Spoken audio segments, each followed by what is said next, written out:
bring up the stream.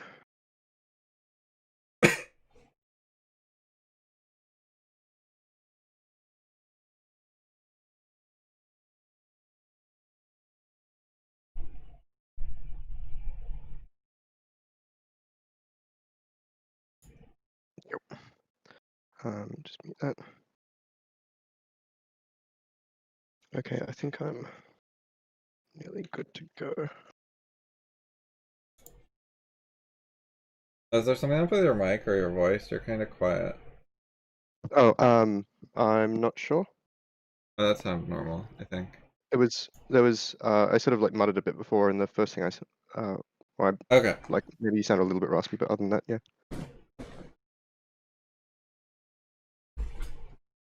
So nothing substantial since last time. I sort of used it as an excuse to catch up on sleep because we were going to keep going with this.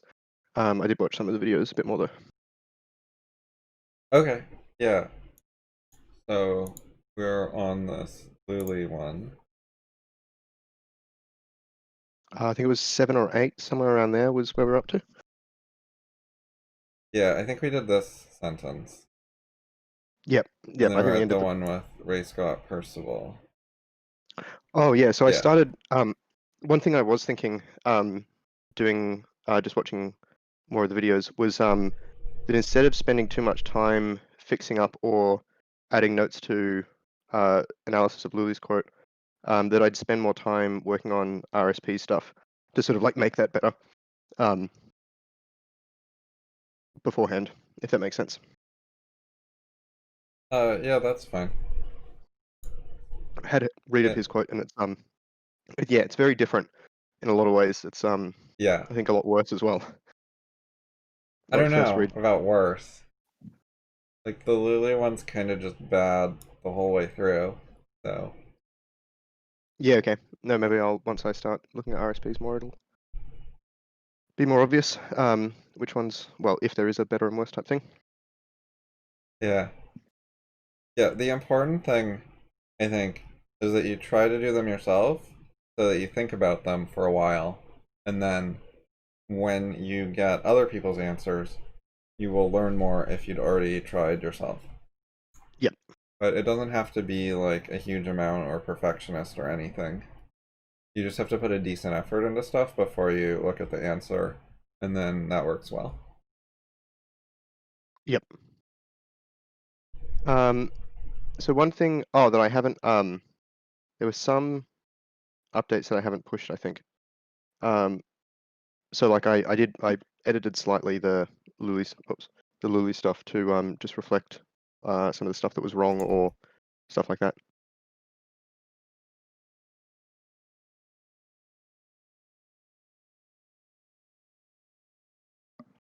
One of the examples I've got on my screen where like there was a parenthetical, or I referenced the parenthetical in the thing to part 8, which is obviously not true because we figured out that I'd oh yeah, maybe that. Oh, okay, down. Yeah, cool. In the Oh, I see here. Yep.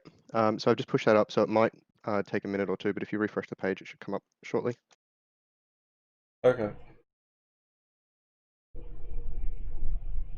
So, summarizing where we were so far. She allegedly sympathizes with the spirit of the Birner quote. She says you can have all sorts of interests as a critical rationalist. Doesn't see the issue with social networking and politicking. And she starts speculating with assumptions about what Birner could possibly mean so that she can try out several different straw men.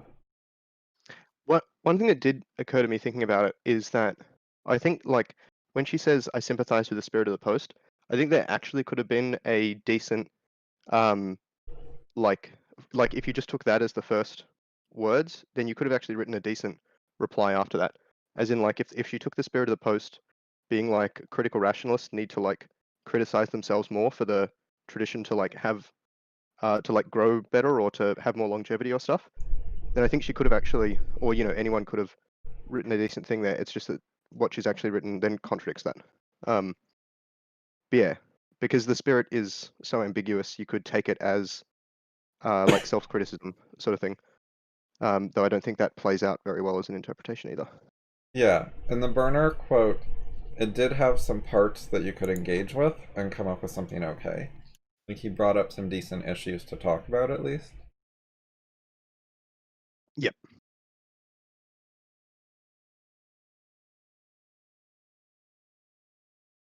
Okay, so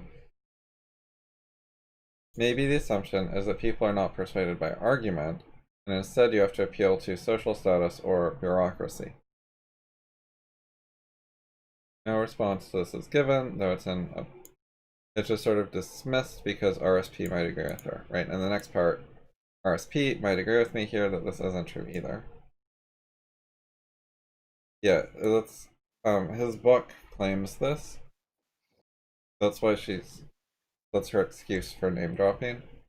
Although she doesn't even mention the book directly. It would make more sense if it was like, you know, um, RSP like has a detailed argument for this in his book, blah. Yeah, So I won't repeat it here. Like at least then that's like, here's the argument for it. I'm just gonna, endorse this argument and not bother to write much about it here. Which I yeah. think is, at least somewhat fair. Whereas this is a bit more obtuse. It would be hard for her to write your version because I suspect that she has not read his book. You could say that as well, though. Like, you know, I don't necessarily know enough to argue against this, but RSP has a book on this that I've been meaning to read, so I'll defer till after I read that.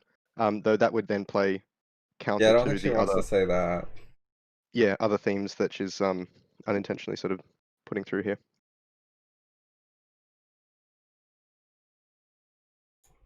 Okay, so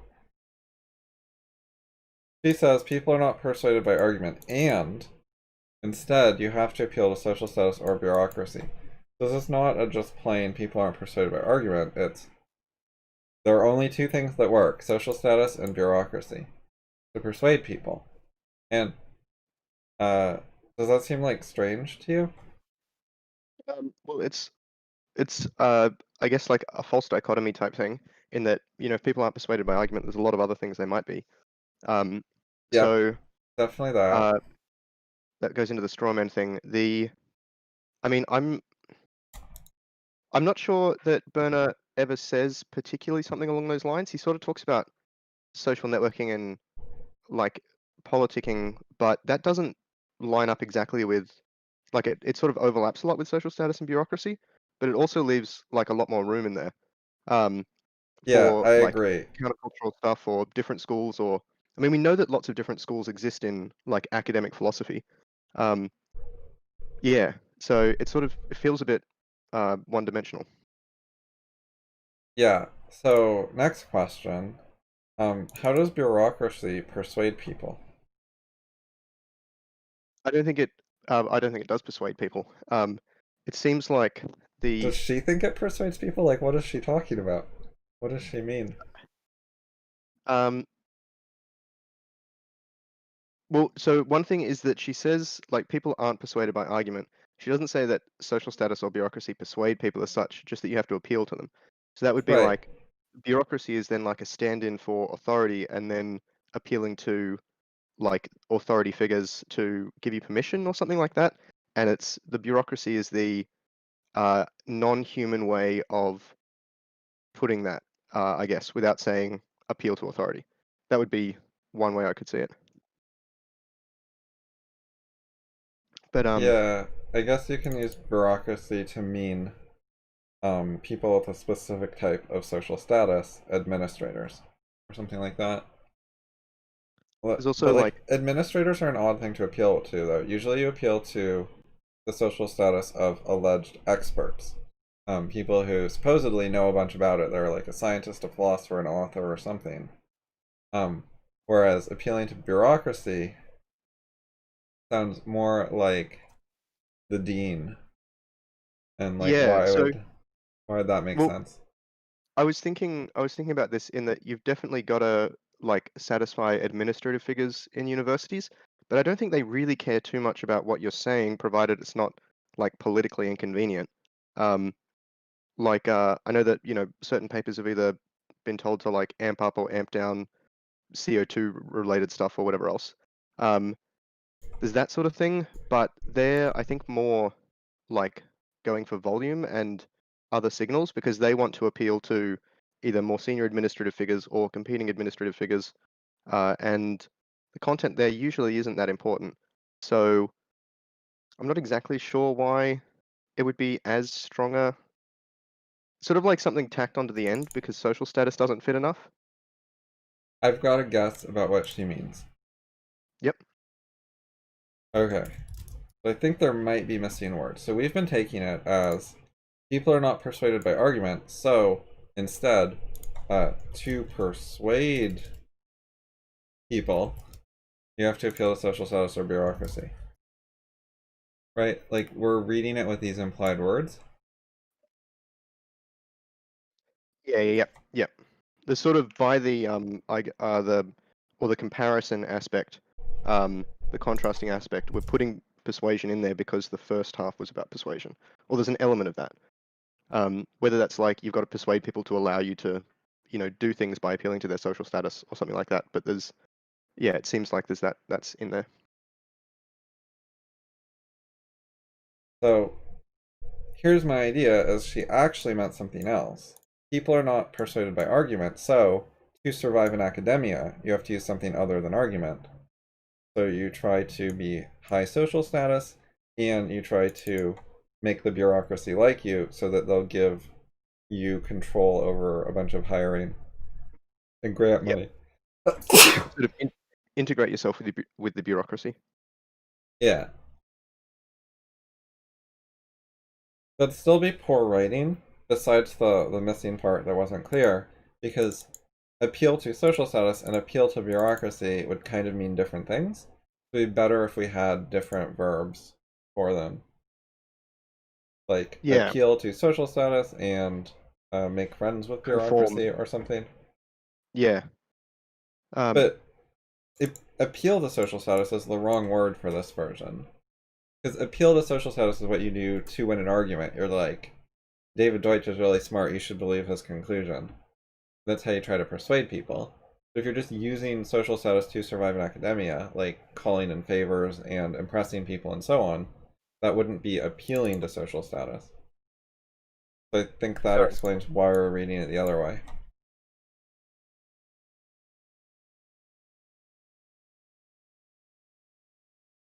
It does make more sense to like appeal to be connected to persuade.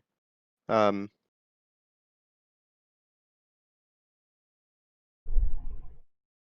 yeah, but it's sort of surviving in academia fits better with bureaucracy.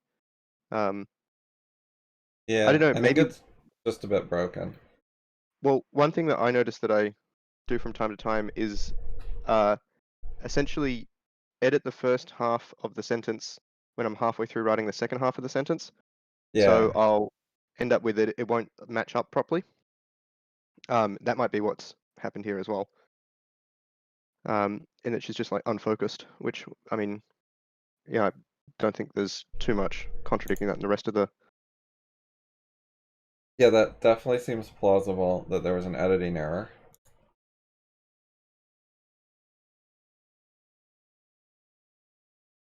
Okay, should we go on to the next part? Yep. Okay, so it's her next wild guess about how Birner's wrong and she's right. Another apparent premise. Apparent premise is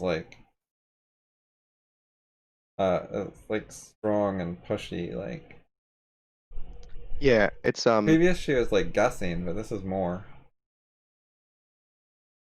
got or maybe the assumption sort of thing. Maybe the assumption.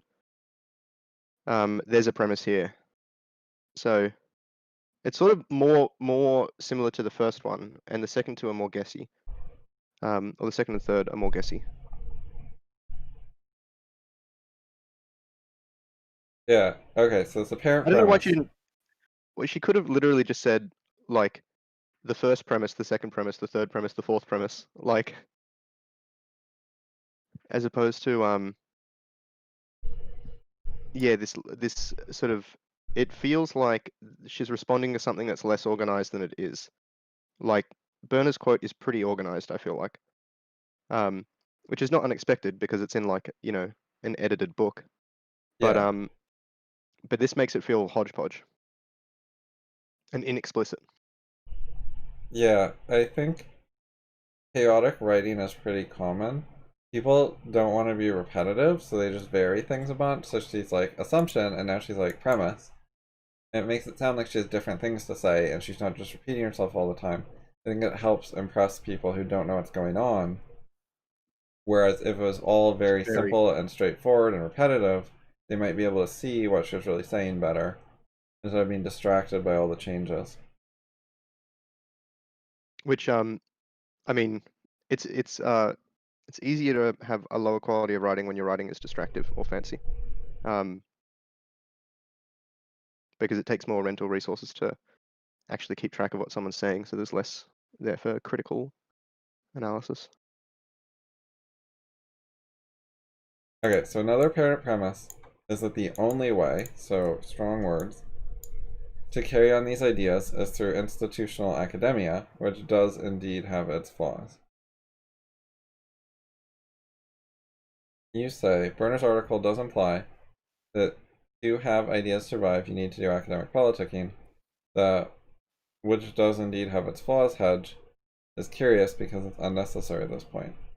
She doesn't really seem to be against it in any way, though. If academia was responsible for bad traditions, then it's worse than just having some flaws. Yeah, have its flaws is like downplaying. Yeah, needlessly vague. And it's not to say that it has its flaws with like its inability to hold like good traditions up and suppress bad traditions. Um, it's just saying, oh, there are some flaws. It's not even saying that the flaws are relevant to this, just that institutional academia has some flaws, which is sort of a bit pointless in that everything has some flaws.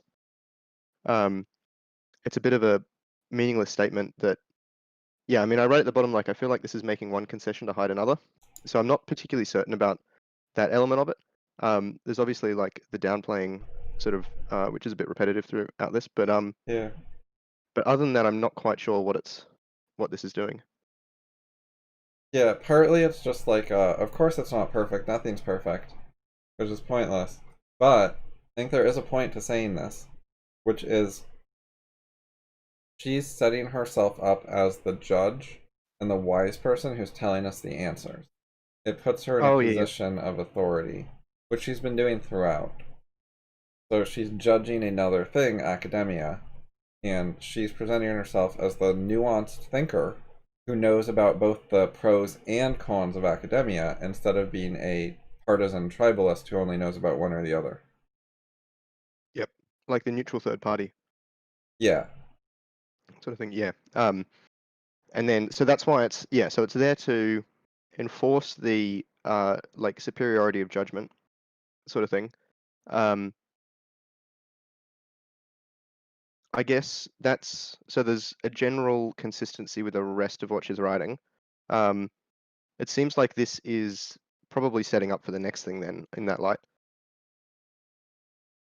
yeah. So the other thing about the sentence is she's accusing Birner of only thinking of academia and not of other ways to spread ideas like the internet Mm. or books or something. And I don't know if that's fair or not. I think you'd have to read Birner's whole paper to know if that was fair.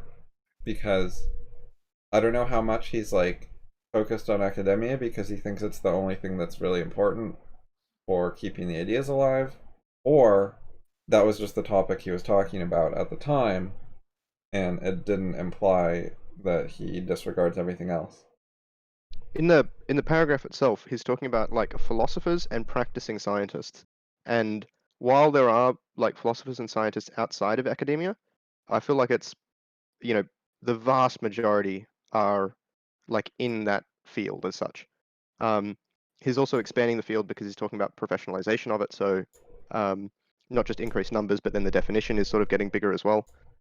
Um, and then in this new environment, referring to all the above, like that's where he's, really making the point um, about, it being incompatible with the sort of traditions that are working. Um, so it seems like he's particularly like, uh, I think he's maybe needlessly excluding people outside of, these traditional labels, but in terms of within those labels, like within the confines that he's sort of set himself after the first sort of premise up there, I think it sort of makes sense. Like if you look at it just from like by the rules that is set, um, I feel like the only way to carry on ideas through institutional academia is uh, sort of like it's there's a premise of talking about institutional academia, and from that, the only way to have your ideas survive is to appeal to these particular behaviors or traits or traditions or whatever else. Um, so I don't know if this is like really actually that valid a point. Like, I think there's like an error that Birner's making, but his conclusion is not necessarily like wrong by the rules that he's set for himself, if that makes sense. Yeah, and also, like, this could be the academia section of the paper, and maybe there's a section on something else earlier. So Well, it just was because like he's focusing on it in these paragraphs, he's focusing on something. That doesn't mean he's unaware of other stuff because he wrote a bunch of other paragraphs. You'd have to check what's in them, right? this is from the end of the paper in a section that's after the conclusion, I think as well. And of course, the title that the poster gave has nothing to do with the thing. So it's sort of hard to say that it's like he's saying this is the only way, as opposed to saying like if he had, a paragraph above this, I think actually a sentence from this top paragraph, a sentence both before and after was taken out. So if that's the case, then he Yeah. could have quite easily said, in the case for academia, blah, CI has problems surviving, and then by its very nature, critical rationalism attracts philosophers. Like, if he said that, then it would be painfully obvious that he's scoped what he's saying, but we've sort of lost a lot of context. Do you have the Birner paper link? No, that's actually a good thing to add. But I think we found it on. Well, this is just the first 2 pages. Um, did you find it on Google Scholar before? I don't remember. That was a long time ago. Oh yeah, yeah.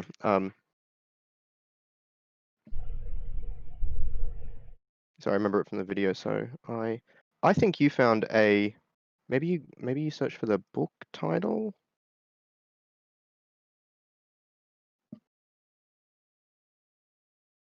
I thought you'd found a copy of it that was available somewhere that we were No, I looking don't. at previously. No? Um, not from memory. Um, is that? Yeah.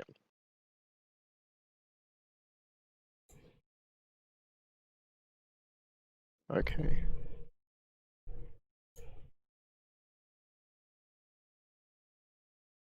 Where was? Is it highlighted or?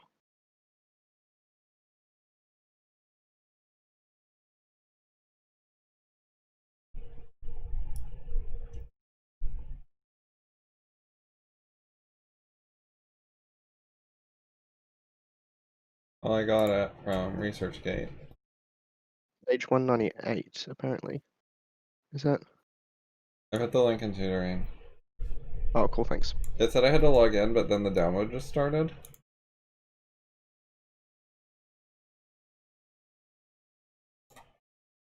So was this the whole thing, or was this just the 2-page extract? It says 19 pages. Oh, okay.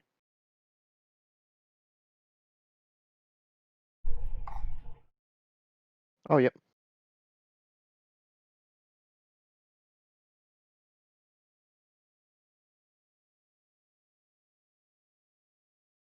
Okay, so he's responding to Jarvie. Jarvie says that the practitioners of critical rationalism have failed to create the social conditions for a school of thought. So he's responding to like a reasonably specific concept of what a school of thought is that's kind of academia oriented. I don't think you can infer from that that he's unaware of other ideas as well. Like, he might be, but it's hard to be confident. So, I mean, this sentence at the end here that the guy who posted the quote cut out. Perhaps it's even contrary to the critically minded character to sacrifice resources for breeding a sufficiently numerous and robust intellectual offspring at all. I feel like, I mean, Lulie says somewhere there's like a parenthetical with an exclamation mark. That this sort of speaks to quite a bit. Like he's pointing out a potential, like he's saying, perhaps there's a really deep contradiction here, which is a very curious thing to cut out. Yeah. Right, so it's hard to tell what he thinks that would mean. Like, maybe if you just do a good job and don't try to play the academic game, maybe people will like it or something. He might think that, or he might just think, just like make some progress and then let it die off after Popper's death. And like, get some value out of it while you can. Even if it doesn't last. It's hard to tell what he has in mind. Yeah. The other thing, I'm not sure so that Popper Today, Far From Forgotten or Irrelevant, I'm not sure what that's. Okay. So this is a different paper. It's not in the book. I think. Oh wait, no, the gloss on Rethinking Popper webpage refers to. Is this? I'm not sure what the context of this is.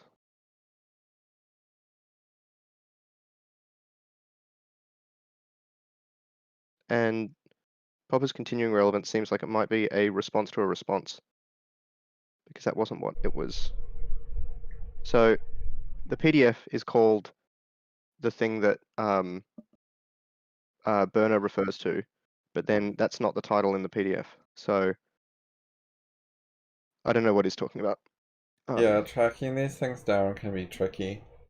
This is one of the reasons that they feel the need to keep it alive in academia, is because they have all these books and papers and these journals that are like your university has to buy a subscription to them so you can actually find all this stuff.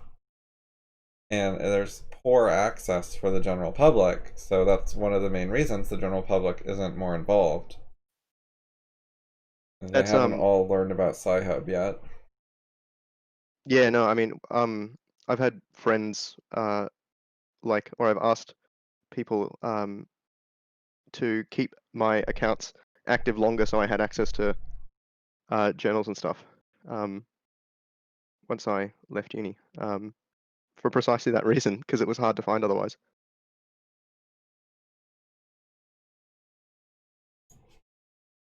Okay, so where are we up to? Right, that was 10. It's becoming ever easier to work outside the system. Okay, yeah, so this makes sense. She's attacking him for not knowing about books, blogs, videos, forums, etc. Which I suspect that he's heard of those. At least 3 of them, I reckon.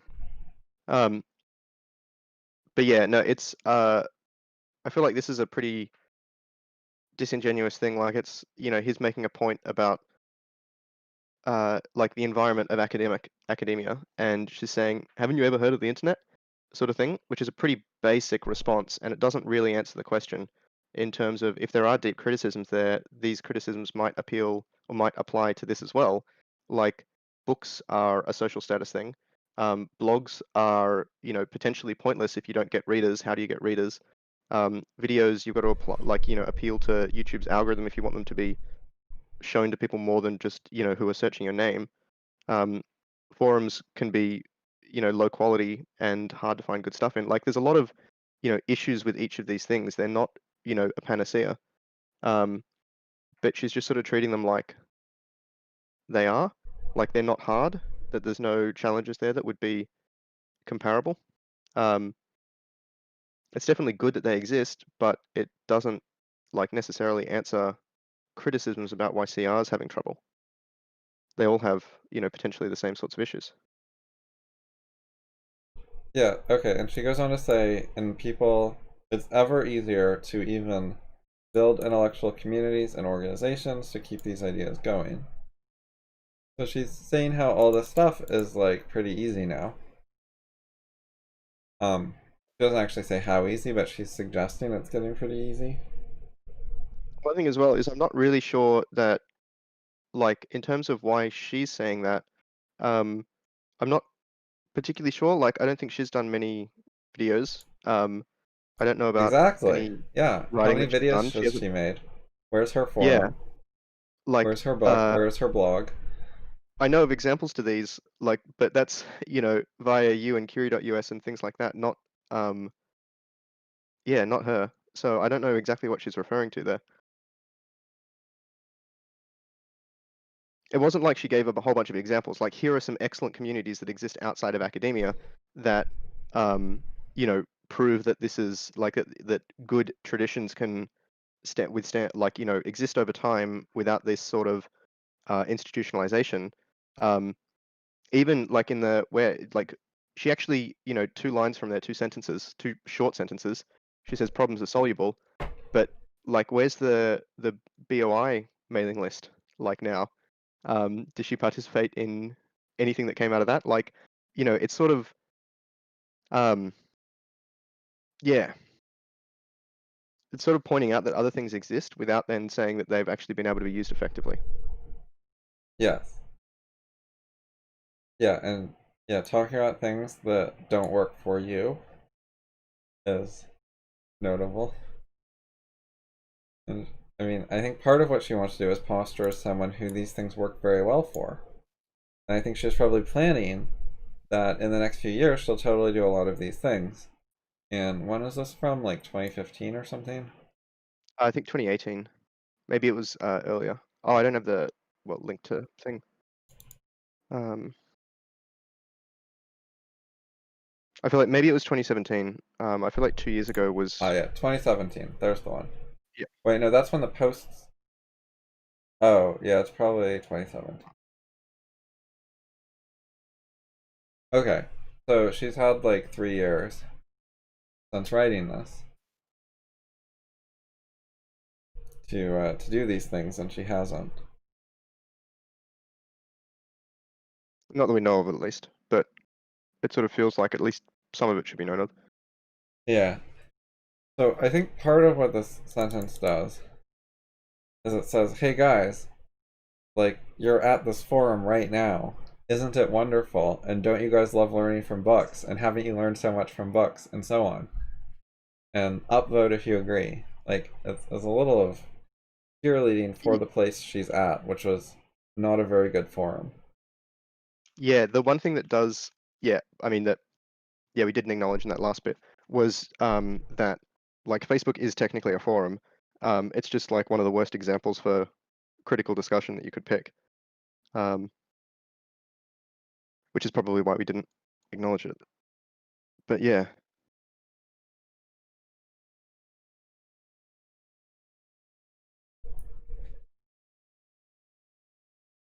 Right, and she's at a forum that's not keeping the ideas going in any substantive, meaningful way. And she doesn't talk about the problems there or why that's hard. She just says ever easier while posting to a failing forum. yeah, You it's don't not need to be really. in. Go ahead. Oh, it's uh, yeah, it's not really holding like. Well, yeah, it's a bad point essentially.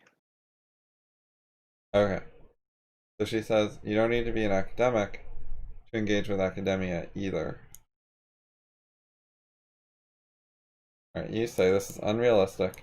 Maybe if you're really good at being impressive academics and had someone vouch for you, realistically you do, just because it's be possible to engage doesn't mean it's easy, accessible, worthwhile. Cultural stigma, dishonest. Yeah, so there's a There's like a self-trained philosopher guy who was also rich, and he paid academic philosophers to read his stuff and respond to him. And I looked at some of what happened, and this was his opinion and mine, was that a lot of them, even when they were paid to, didn't really take him seriously and didn't really try that hard. They didn't really care about engaging. That doesn't surprise me. Yeah, and it gives a story about how difficult it is to engage with academia from the outside.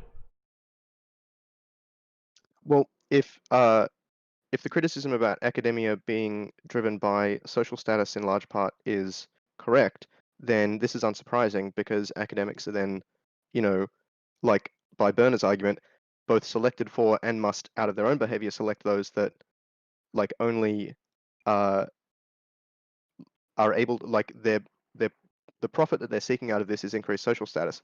So money's only secondary if they're on, a half decent wage from a uni, especially if they have like tenure or something. Why would they have any interest in this outside of like, integrity or actual interest in philosophy? Um, and I feel like it sort of proves the point that they don't if they're not engaging sincerely. Also, if they need money. I mean, if they like, if one of them was like, all right, I'll review this stuff, and then they were like, okay, so I've reviewed this. I think it's really good. Send me everything else you've got, and I just, want to do that for my own benefit, not because, you've asked me to now. Like that would be something that might be different. Um, but I presume that that didn't happen. Yeah, not happen. But yeah, um, Okay, so Lulie has told us that there are other options. We can use books and blogs and forums. We can engage with academia from the outside. These are sort of bold claims. It sounds hard. So hopefully she's going to back this up. Here's how you do it. Here's practical, effective methods. just before we get onto that, one thing that does occur to me is you don't need to be an academic to engage with academia. Seems like the type of statement that were it true, there would be lots of examples. But as anyone who's listened to like inspirational speeches and stuff, they're by far more the exception, not the rule. It's someone overcoming the odds to do this, not like anything close to a norm. So the fact that there aren't easy examples sort of makes the case that this has to be false. Yeah, it does seem to be difficult. Okay, so she set up, here's all this great stuff we can do. How are we going to do it? And then here's what she has to offer us. Problems are soluble. Good luck. Yeah. I don't point out that it's like dropping a reference to BOI here, but I do later on. Um, yeah, which I feel like is pretty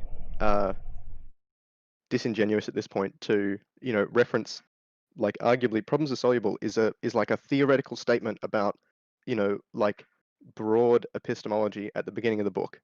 Um, it's not, applied in like a really tight, consistent sort of way down to practical details that you can use in like any situation or like you can't take this advice and do anything with it.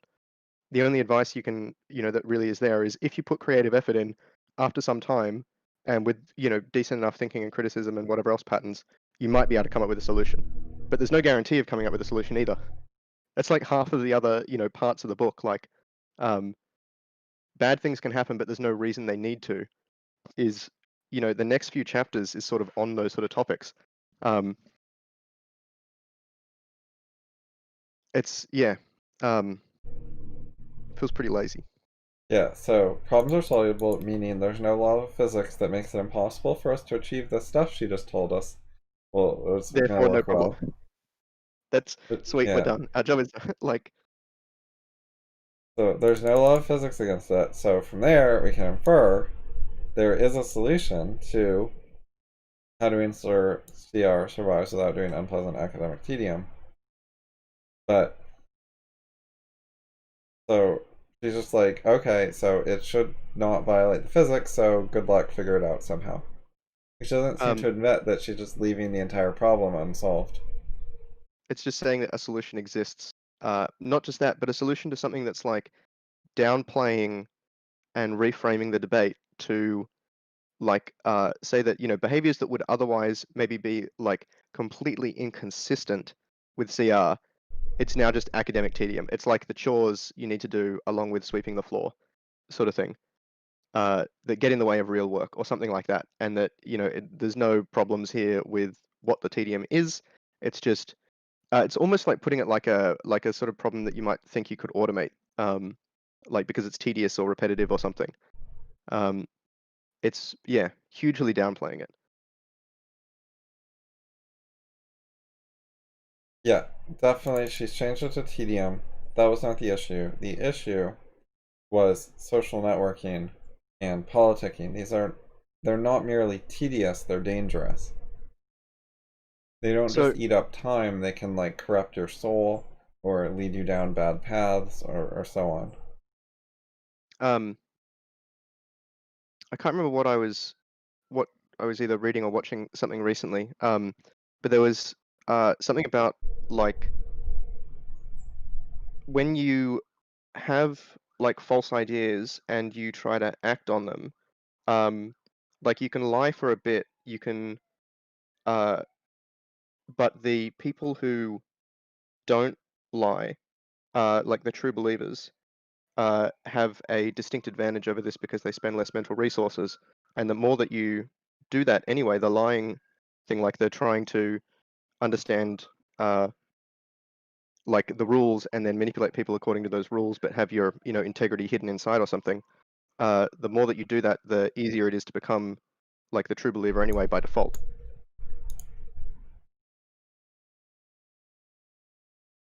This might have been, were we talking about a like a quote like this, or was it in maybe something that you've referenced that I was reading, or Ayn Rand feels uh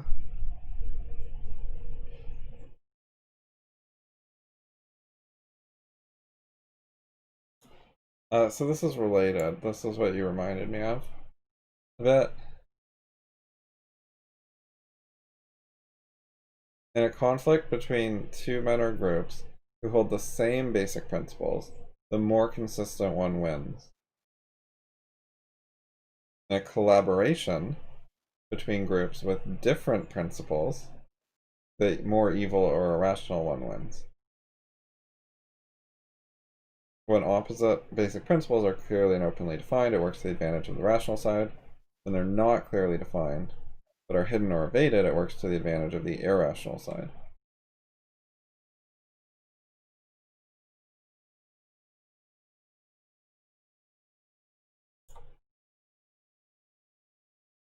This is from The Anatomy of a Compromise in Capitalism, the Unknown Ideal.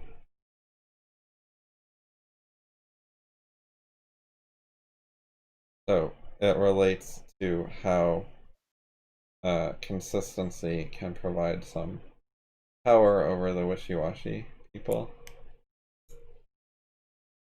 yeah.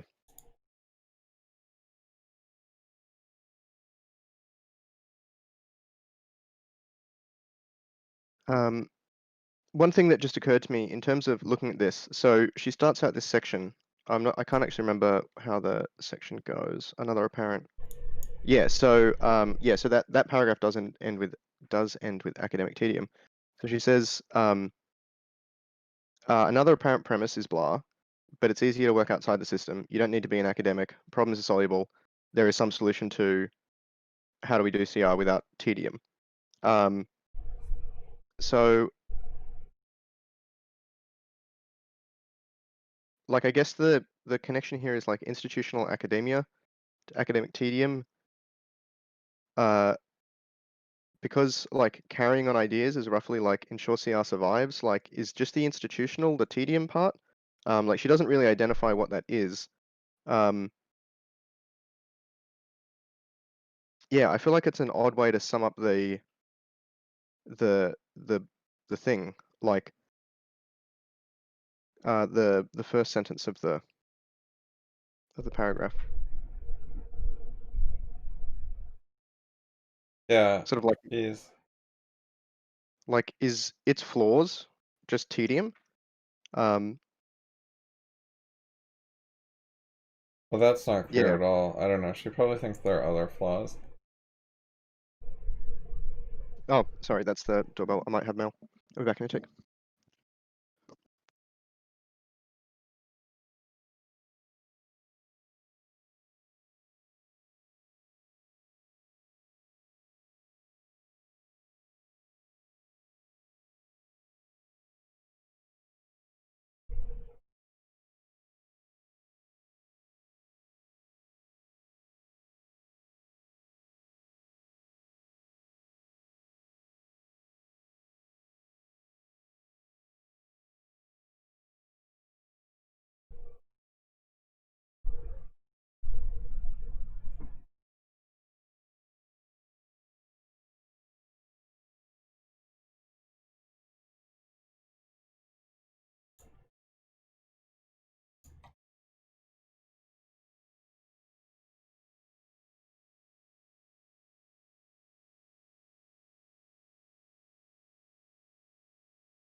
Okay, back.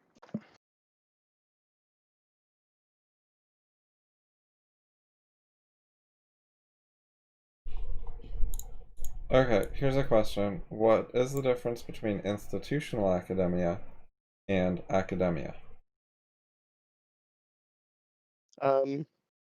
I sort of feel like academia, by its nature, has to be institutional. But I think it's like sort of, it feels like reframing slightly. Like she's adding this thing to try and create a second type of academia that's not institutional. But what would non-institutional academia look like besides just doing stuff on your own or whatever else? Yeah, I'm not sure if there is. It might just be a way to change the framing a bit. Um, Yeah, are there two types of academia? I think there's just the one. You can do other stuff, but that's not what the word academia refers to. I mean, yeah, like the environmental community concerned with the pursuit of research, education, or scholarship. I feel like most uh, people in academia would think this is a bit broad. Um, and like the example, he spent his life working in academia. I feel like that sort of misses a bit of the point. Here we go on the from Wikipedia. An academy is an institution of secondary or tertiary higher learning, etc. So like the ideas are definitely connected, whether like the definition doesn't Yeah, and necessarily. academia is the professors and the researchers at those institutions. That Yeah, is how I think people use the word. that makes sense to me. So then this qualifier does not make sense.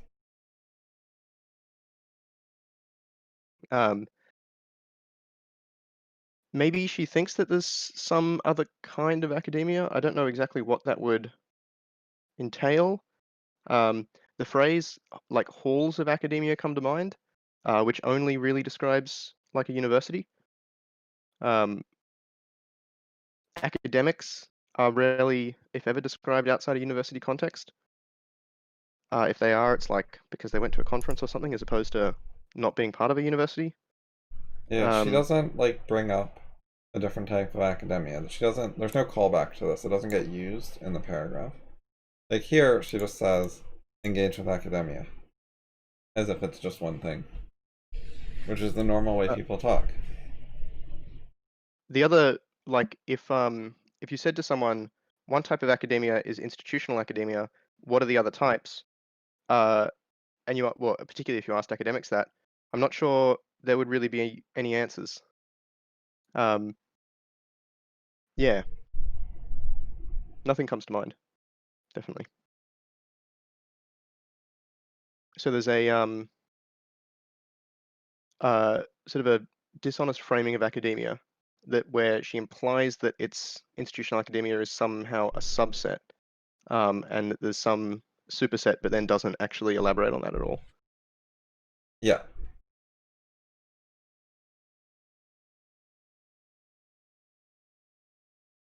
Um,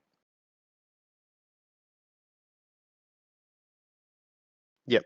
On that thing, by the way, I tried to add some confidence things before I got distracted. But I labeled that one like for 12, sentence 12, 6 out of 10. If you refresh the page once I brought up oh, you've got that. Yep, cool. Yeah, I just did because I saw you had that. That was one of the correction-y things I had. Um,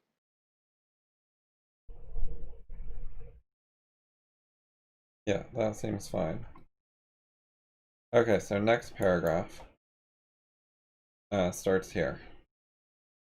Quote talks about personal characteristics. So maybe it's saying the personality type that gets into critical rationalism tends not to be the exuberant promoter / social type. One thing that just occurred to me, she quotes personal characteristics, even though Birner said type of personality in the thing. Like she's sort of doing Yes. the same thing he did by varying the language for no other point than to like have variance. Yeah, and she has it in quotes, and it's not a quote. I think characteristics might have Is been it? Eric. personal Oh, no, characteristics is it's a down quote. here. He mentions it a second time. Oh, though he says type of personal characteristics. Oh, type He of also says personal. type of personality, the type of personality with a firm belief. So it's sort of interesting in that, like, would not the type of personality with a firm belief in blah be like the types of personality with a particular personal characteristic? Um, so he's sort of expanding on personal characteristics here to make it sound like there's more than that. Like there's other ones, which might be the case, but is an interesting sort of thing to do. Anyway, so yeah. So the quote talks about personal characteristics. Maybe it's saying the personality type that gets into CR tends not to be the exuberant or promoter social type. I mean, he makes explicit like quotes about the type of personality to get into, like even just after that. Select Yeah, against personal characteristics that make it possible for individuals to adopt or have access to at least elements of different traditions. So why is she saying the type of personal characteristics tend not to be the exuberant promoter social type? Like he's explicitly linked personal characteristics to something, and she's then like misleadingly maybe giving a subset of that if that's her interpretation, but it's not what Berners said. He didn't say anything about like exuberant promoter / social types. There are plenty of people who do politicking that aren't, like yeah. massively extroverted. I think that's some sort of poor synonym for social networking and academic politicking, is being an exuberant promoter, which that's not the Doesn't make issue. Not everyone is an exuberant promoter who does those things anyway. Yeah, Like, some of them not just apply everyone. for a bunch of grants and keep their head down a bit and but keep like Yeah, schmoozing with people, and like they cite people a lot and say, "Oh, your stuff's so good, I cited a bunch," and they try to like trade sites, like people trade Twitter follows so that they yeah, can yeah, both yeah. have more popularity. It's That's what they do with yeah, citations. yeah. That is. It's well, citations are seen as it's a what do you call it? Dick measuring contest essentially. Yeah, how popular are you? How many people are building on your work? Assume the citation means someone's like substantively building on your work on average or something. And not that people include citations just for the sake of getting their citation count above 8, which I think is a big thing as well. Like people like having papers with lots of citations, even if they're not necessary at all. Yeah. Um, And a personality with a firm belief in the power of criticism is compatible with being exuberant. You can exuberantly share your criticism because you're such a fan of criticism. yeah, not just that, but as well, like exuberance is often a like contextual thing. People can be exuberant in one social group and not in another. Um, Maybe just because of like relative status to those groups, but it's uh like I mean, I've for a long time been unhappy with the way that people like, oh, you're either an extrovert or you're an introvert, and you've got no power to change this or whatever else. Like, not only do you have a power to change that, but also that these things are entirely contextual. Um, it's yeah, I think it's poor thinking for people to label themselves like that, but it's then like it's not rigorous enough to do analysis on. I don't think extrovert introvert are entirely contextual. I think people have ways of dealing with the world that have reach. So you get themes about how they behave across many situations. And then you can find patterns, like some of them talk to lots of people across many situations, and some only talk to people in a few situations. Yeah. Yeah, I don't think it's entirely like I don't think it's only context dependent. I think a lot of, the ideas people have go into that, but one of the sort of counter examples for like narrowing the range of behavior is sort of like someone who's quite withdrawn in sort of like a high school environment for in terms of social behavior versus say they have like a regular D&D game and they role play, a bard or a barbarian or something like that where they can act entirely differently. Um, Yeah, and so, yeah, I think there's like it's not that people don't have themes or common ideas or stuff like that. It's just that it's incredibly, depending on what those ideas are, there's a lot of room to move, and you can't figure someone out by looking at one context only necessarily. yeah. There are often exceptions. If you just think he's an introvert, therefore, no matter what the situation, he'll do something that seems introverted. You're going to be wrong sometimes. Yep. Okay, so I think that this is glossing over the real issues.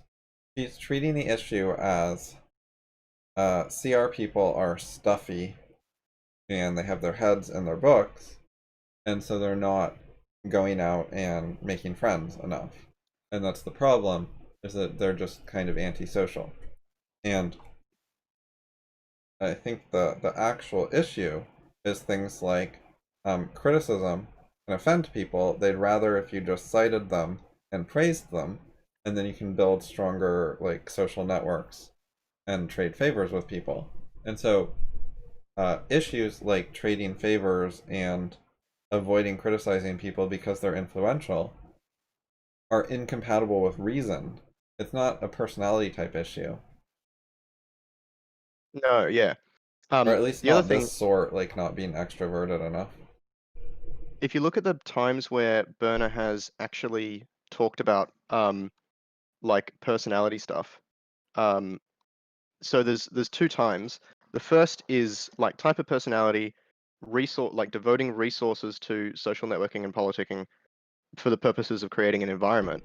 And then the second time is types of personality characteristics which like are talking about possible for individuals to adopt or have access to elements of different traditions.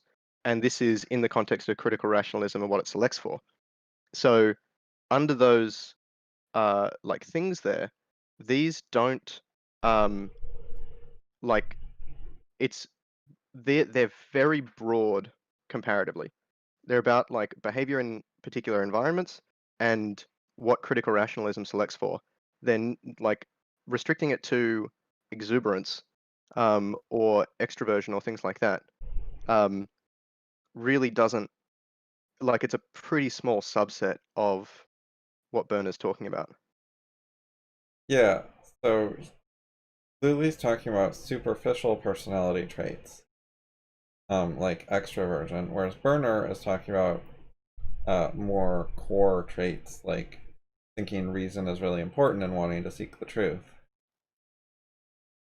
And so Lulie's kind of talking past him by like dismissing the issue in terms of CR people can be friendly when he's talking about like a deeper clash. Yeah. No, he's making like really um, he's trying to make deep claims.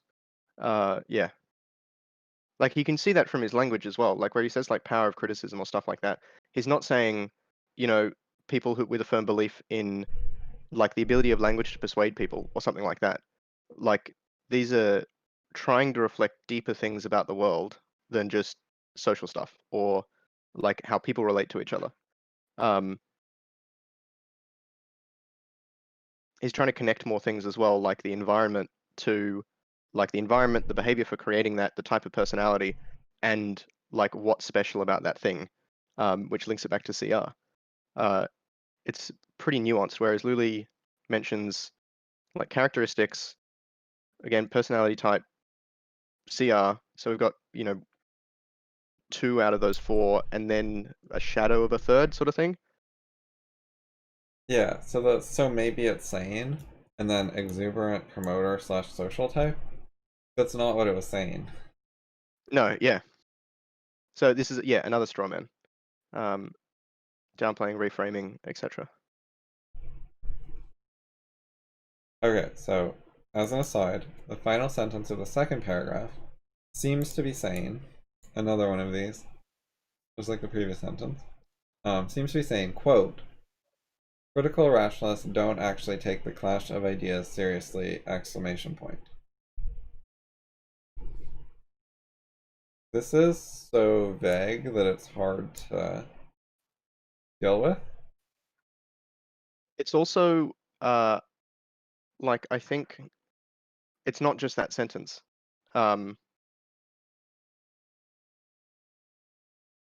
Like there's a theme through the entire thing of like critical rationalism and the academic environment not meeting up.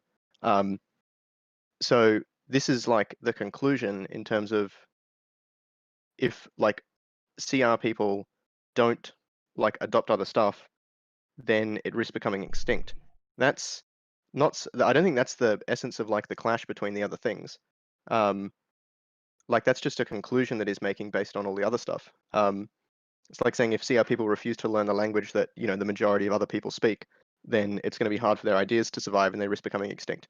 Like that would not be like the claim of a clash would be that like CR people don't want to or are incapable or things like that.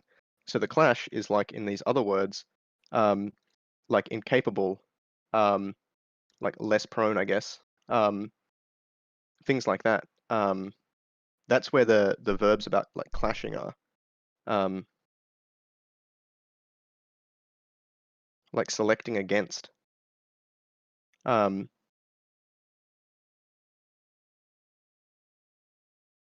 yeah, not the last sentence is sort of just putting it plainly, but it's been said multiple times throughout the 2 paragraphs.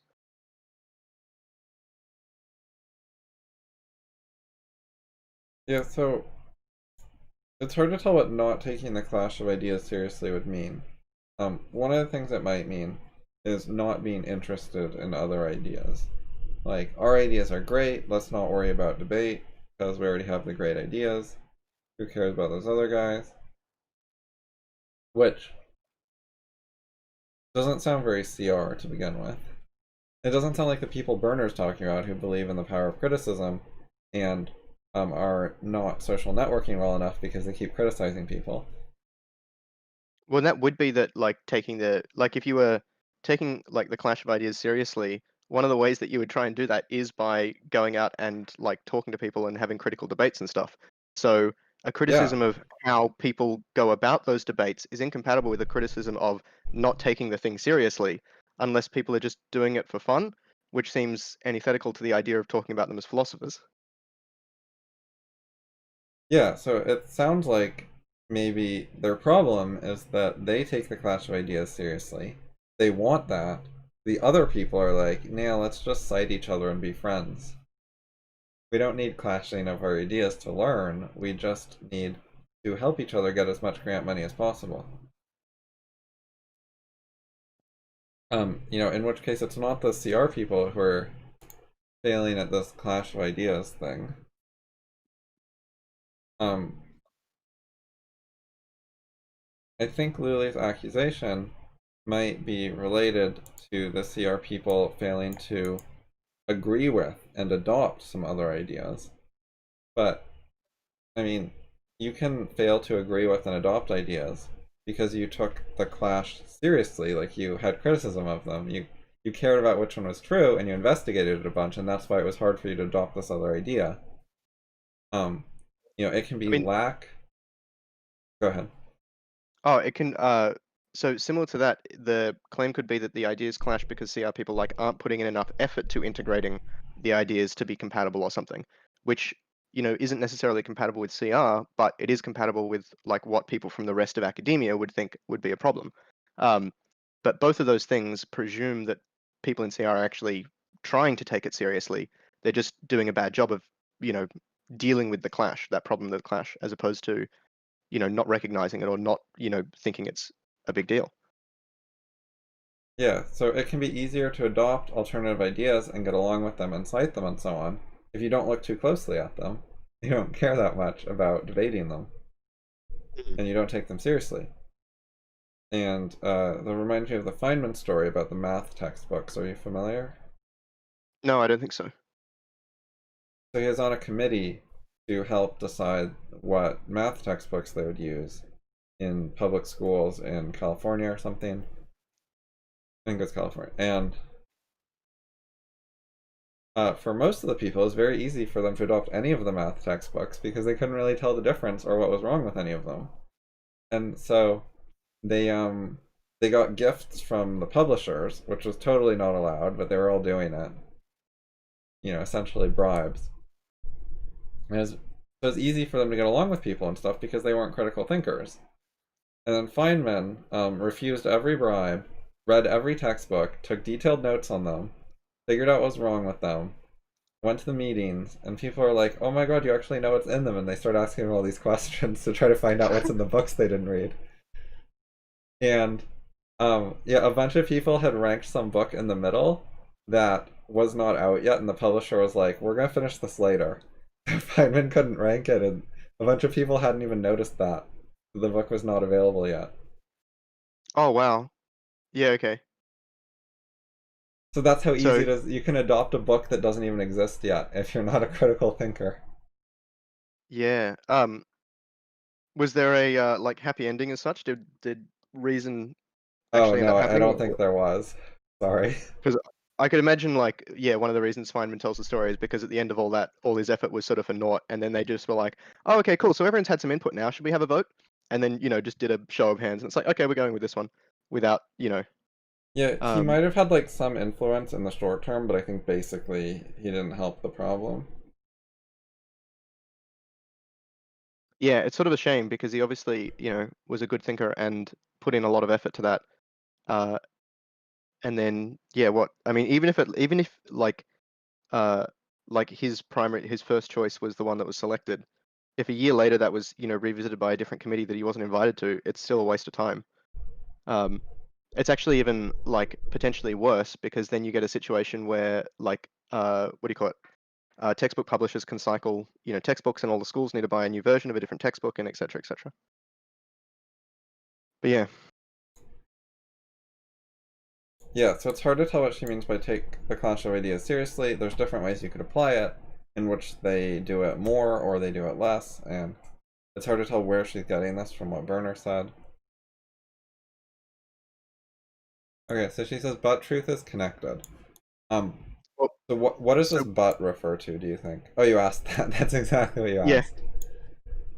One thing as well, just on the above thing, I feel like multiple clashes between like what Lulie said and what Birner wrote were there, and Lulie didn't take them seriously.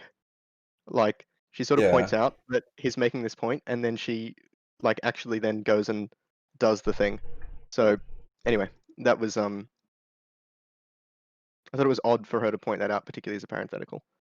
Yeah, her whole post is a bit of a demonstration of how you can do social pandering and not actually engage with ideas well, and how those can clash and not work well, and she maybe should have done one or the other, and trying to pretend to do both didn't work out very well. Hmm. So yeah, on 17, I didn't know. So I tried to go back and look at it. Like, what is? So she's saying, well, actually, let's get the quote. Um, so as an aside, so she's not talking about the parenthetical there. So the but has to be talking about like the first sentence. Quote talks about personal characteristics, so maybe it's saying the type of personality that gets into critical rational tends not to be the exuberant prototype, but truth is connected. Like I would I not it's take that as a safe assumption. Like, no, okay, fair it is enough. conceivable to me that this would just follow the aside. Well, it does seem to link more to it, as in uh like the idea of truth being connected and more generally convergence, uh like I think is a thing that can be talked about here. She doesn't really um address it anywhere. Like it doesn't feel like it's referring to anything particular because she hasn't set up anything saying that that truth isn't connected or that truth is like Uh, arbitrary or you can apply like different contradictory ideas in two different areas of your life and not have a contradiction. Like there's no statement like that that leads up to it. Um, I so I'm think not the sure. sentence after it gives away what she's talking about. So Let's see what you said about it. Because you risk compromising the idea and pandering, because it hides disagreements, pretending disagreements don't exist. Okay, let's see. So, do you see how 18 is supposed to clash with 15? yes, in that this is saying that there are natural incompatibilities, sort of thing, or inherent incompatibilities, or something like that to do with our personality and the stuff that we're choosing to do or meant to do, or the type of person or the behavior we express, or something like that. And then, so 18 is saying that there's this other option where people in CR can be interested in expressing ideas, so they're appealing to other people who aren't critical rationalists. Um, so if this is following on from 17, truth is connected, which I think what she means is truth is interconnected as opposed to like connected. It's not like Yes. it's connected. Yeah, yeah. Yeah, truth. Truth is So connected to other truth. So interconnected yeah, makes more sense. so she's then saying like expressing ideas so they're appealing in that true things are there's multiple different ways to frame them and there's other ways to like explain them, for example, and because presumably because other people have ideas that are at least somewhat true, you could find things and ways to explain them that are compatible with that. um, I think there's like the interested versus the doing is again like that errors there again. Um, that's sort of, Right, right, yeah. yeah, Being what I can interested take in it from and it. actually doing it are different things. Okay, so Um, I have two ideas about what she's talking about with truth is connected. One is, um, there are truths about how to communicate effectively to other people. You can be interested in them because many different truths are connected. So these truths will be connected to other truths that you care about. So like whatever you're interested in, some philosophy stuff, some epistemology, you can find some sort of connection between that and this communication problem. And then that connection will let you be interested in this communication problem as well. So there's no problem, and you can just get along with everyone because all it takes to social network effectively is communicating your criticisms more clearly, and then everyone will love you. or like, well, not even more clearly, just in the right package. Maybe that's more clear, or maybe it's more obtuse for the right people. Like, she doesn't go into any details Yeah. about that, but definitely that there's some wrapping paper you could put it in she's implying interest in that is finding out which wrapping paper is good for She's which person type thing. she's sort of hinting that when you deal with this, you're dealing with truths, which would mean things like how to express this idea clearly, like good things about it, like actual real problems that you can find. How do I solve this problem? Um, but a lot of the problems are not that. It's not things like how do I communicate better. Sometimes it's how do I communicate worse. Sometimes that's what appeals to people, is they'd rather you didn't say it. Like she's talking about how to express the ideas, but some of what people want is for you not to express them. Yep. Or to like only hint at them, or to be indirect to such that someone can privately reflect on it, but there's no public embarrassment or something like that. Which is not really expressing the idea as much as it is expressing other ideas that are sort of in the shadow of some idea, or like a particular uh, like projection of an idea onto some other sort of social stuff. It's sort of it's a lot more than just expressing ideas. Like it's this interplay between learning social stuff, the idea itself, the nature of the idea, what those contradictions are, how do you like downplay the contradictions while transmitting information. Like there's a whole bunch of um, stuff there. It's not like you can just, oh, I'm just going to go study what people say and then I'll be great at expressing ideas to anyone. Um, Yeah. yeah, Okay, so that was idea one about what truth is connected means and how it relates to this, which was basically you can take this stuff and be interested in it because it's connected to some other truths that you're interested in.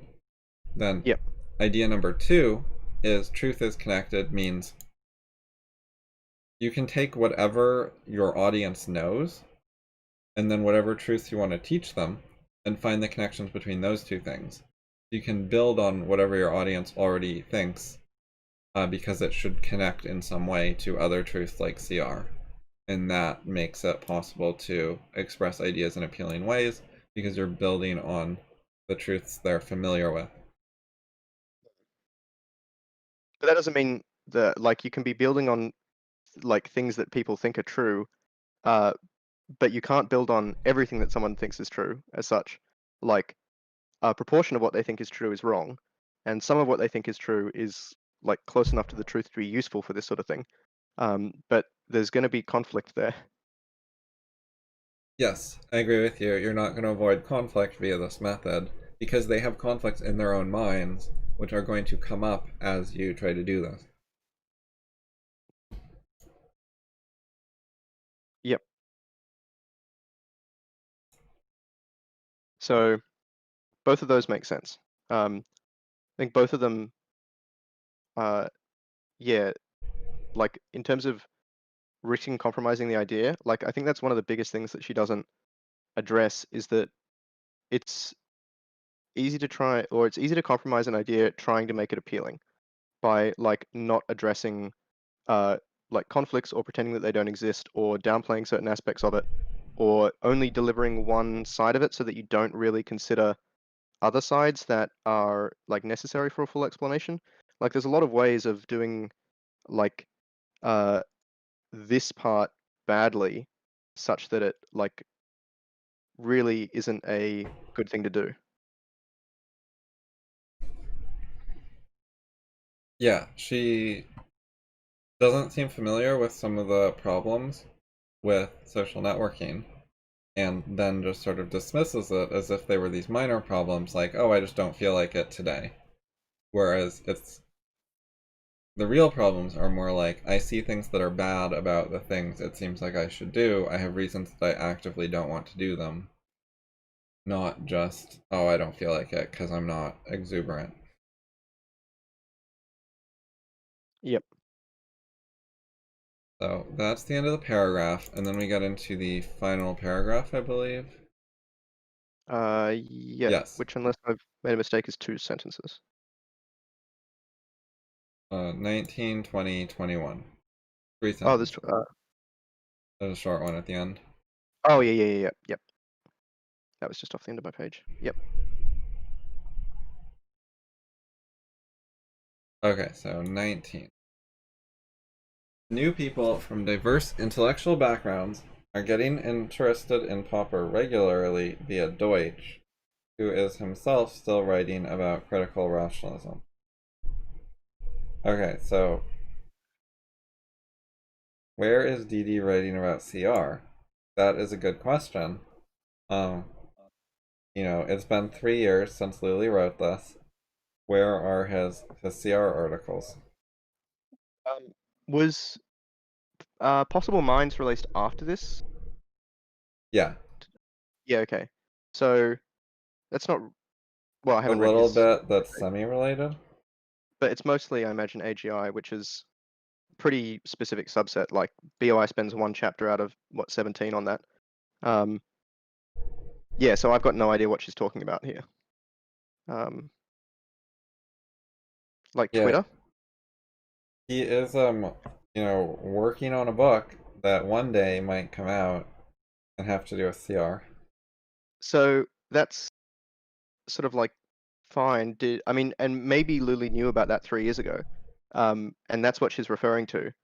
But it's a pretty like weak sort of statement if she was referring to a book that was announced 3 years after she wrote the post and doesn't have a release date as far as I know. Um, Yeah. or was it 2021 was maybe the anyway, it's in the future. Um, so plus we don't know if that book's necessarily going to be about critical rationalism. I mean, again, maybe she does, but it's not like she's got things to cite to actually support that claim. Yeah, and anyways, if she's talking about behind the scenes stuff, it wouldn't make sense because she's saying people are getting interested via Deutsch who's writing stuff, so that makes it sound like he's publishing stuff that gets people interested on a regular basis, which he's not. No, I mean I can see like Beginning of Infinity being and Fabric being books that take like they they have long tails comparative to other books, but Yeah. like that's the only way I could support regularly there. It's not frequently and it's not high volume, which this is giving the impression of. Like this statement could be true if it was one person a month from 12 different countries each time. Uh, this could potentially be a true statement, but it's giving a false impression there. Yeah, and like how many people were recruited in 2017 to the Deutsch forums to actually do anything? Like one, maybe? Uh, I mean, if Deutsch Forum includes like FI, then I think my first post was 2017. I don't know how many other people first Started in posted that that year. year? Yeah, like one or two, maybe three, I don't remember. It's not a lot of people. Um, yeah, no. I think where I had somewhere the actual, yeah, I got the post up. And So this was she's 23rd moving of the September. goalpost. Because she says getting interested in Popper. The goalpost was not people being interested in Popper and being like, I've added him to my reading list, I'm interested. You know, the goalpost is quite a bit stronger, which is an ongoing academic tradition where people are doing actual research and moving the ideas forward and publishing papers and so on. Not just getting casually interested and eventually managing to read a book or two and then not doing anything. Yeah. Like I mean, I've found people like who have posted something about BOI on Twitter, for example, and then like engage with them, and then like a year later they're posting stuff that's like anti-BOI, where they were really happy about it and professed all kinds of positive things before that, and then they're saying stuff that's like our gut intuition is really important and global warming, we need to like have strong economic controls around it or things like this that are explicitly argued against, um, and they've just sort of like forgotten it. So Yeah, people might be getting interested if they drop out at the same pace. That doesn't make a difference. I've talked with people who are like quite skeptical that David Deutsch is any sort of global warming skeptic, who had like read BOI and they didn't pick up on that. I think it's like, I mean, my take on it is that they're limiting the so I think the label global warming skeptic is sort of like, because there are people who just like outright like deny that any problem exists or something like that. Um, I don't think Deutsch denies that like problems will exist because of this if we don't do anything, but he's pointing out that like our attitudes around it are really bad and that they don't reflect the attitudes where we've been successful in the past. Um, those attitudes change how we see it as a problem in terms of severity, impact, etc. And so people applying the term is sort of, I mean, that's my impression. But there's He a lot of like, also he specifically goes through past predictions of the environmentalist movement repeatedly being wrong, often like yeah, wildly wrong, to help indicate that maybe we should be skeptical of these predictions and they're not necessarily going to happen. yeah. That's in the book. Um, I wouldn't. So this is like one of those things about like language is I wouldn't call that like uh it's it. I don't know what I'd call it. Like environmentalism skeptic sort of thing is maybe a more It seems to particular term. express some doubt that global warming will actually happen. Well, or that it'll. Yeah. So at least that like the predictions that we call global warming won't. Um, the phenomena of like increased like thermal I don't know what to call it, not quite inertia, but like the ability of the atmosphere to hold more energy. I don't think he's like disagreeing that if you add CO2 to a thing, it can. I don't actually know enough about that to know whether that statement's correct. Like if you add CO2 to a thing, it'll increase the thermal or the ability of Yeah, it to hold energy. that's wildly misleading, FYI. Um, CO2 does not trap meaningful heat. It's not a problem at all directly. It's only a problem according to models which say that it has indirect effects on other things such as water vapor that do a lot more heat trapping. And Yep. in Um, particular, for it to make a big difference, requires models with amplifying feedback mechanisms where it sort of snowballs.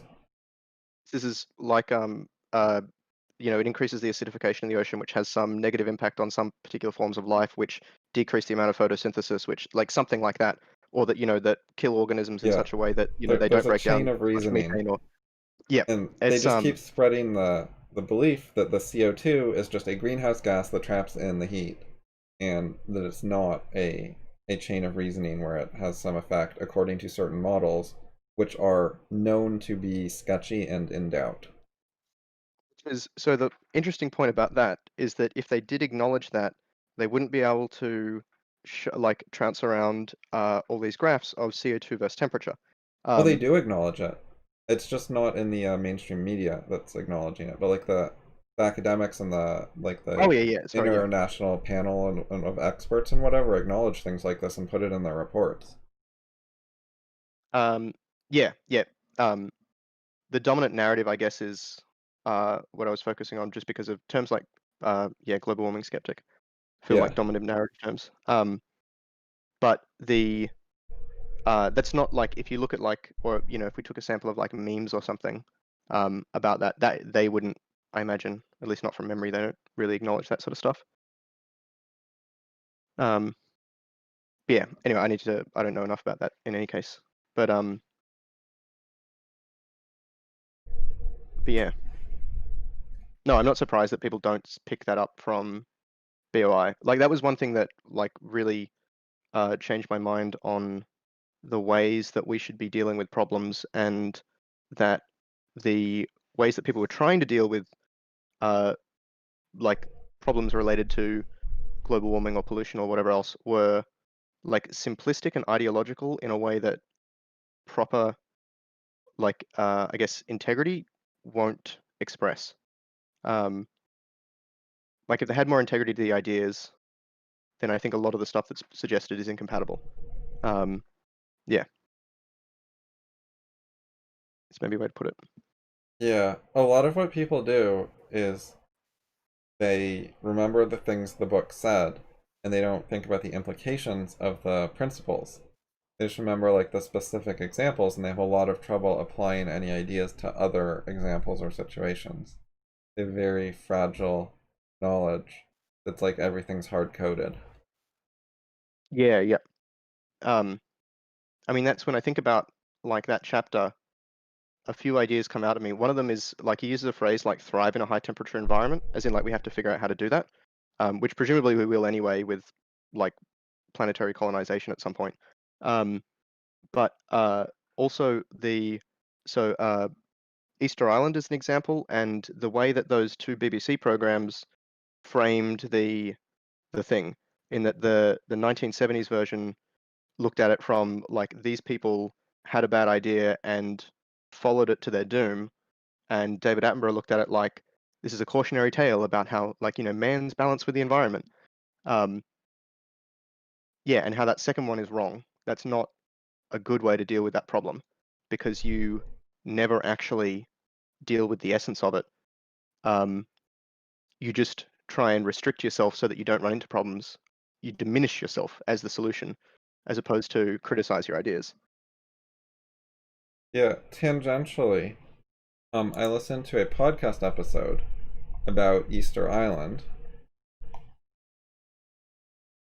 And it was this podcast, Fall of Civilizations. And it had a different story than the one David tells. And it seemed plausible, like they knew what they were talking about, and maybe David doesn't have the story quite right. That was my general impression of the episode. So you might be interested in that. Yep. Episode 6 by the looks. Yeah. Cool. Everyone, yeah, each one is about a specific civilization. So it's not like mixed around between episodes. Yep. No, that's cool. Yeah, no, I'd definitely be interested, particularly if it's like, yeah, if it's a decent take on it that's not like either of the BBC takes, that would be interesting. Yeah, I listened to every episode, but only 10 were out. And I thought the podcast was pretty good. But apparently 11 has now come out after a like 4-month gap. Or 5-month gap. Oh yeah, okay. I saw episode 6 and saw like July 26th, and I thought they were more recent, but that's 2019. So yeah. Yeah, they had a big gap, but apparently a new episode came out, so I don't know if they're dead or not. I actually noticed like the episodes were all like an hour or some particular length. And then like the last three got like way longer. Like one of them was like 3 or 4 hours. And then there were huge gaps and they stopped. So I feel like they raised their standards and then it caused them to not make them at all. Yep. Which I think is a trap people fall into. Well, one of the ways I know people deal with those sort of issues is to like have a backlog of stuff beforehand.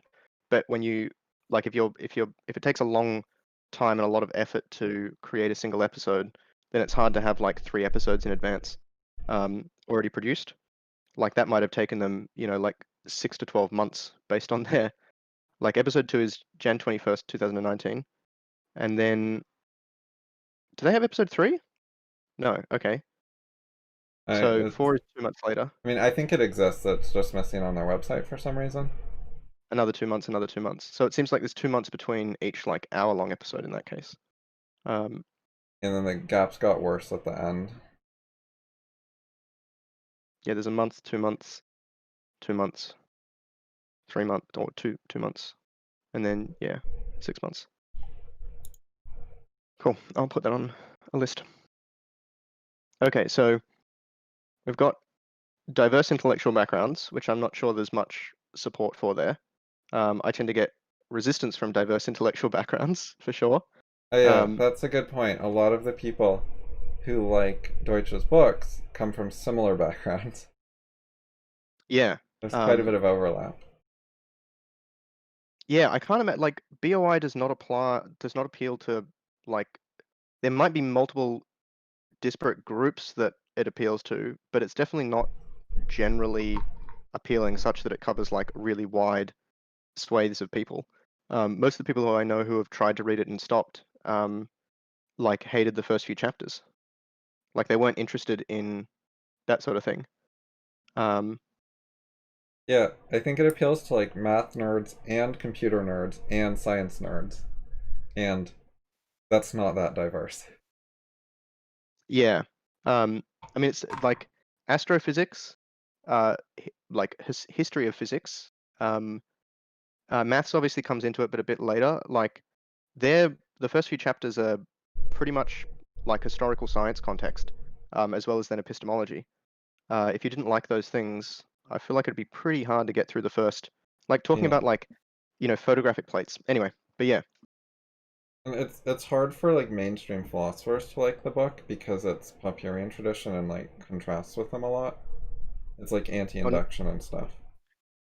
Not to mention But it's written by a physicist, not a philosopher, and it's not academic, it's pop science type thing, or it's classified in the pop science section. yeah. Um,